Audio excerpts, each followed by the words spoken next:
Here is how to go ahead and change your name and username on Roblox. First of all, you need to go to roblox.com, log into your account. Now first, let's go ahead and change the display name. Now tap on your name in the top left corner of your screen. And now from your profile page, you need to go ahead and tap on the edit profile option.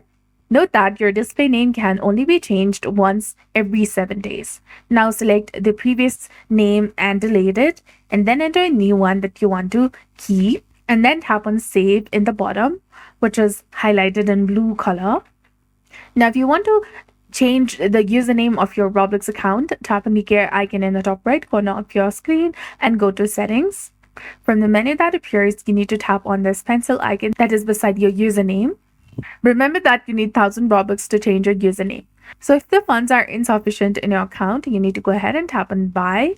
And once you have bought certain Robux on your account, you can go ahead and change your username as well.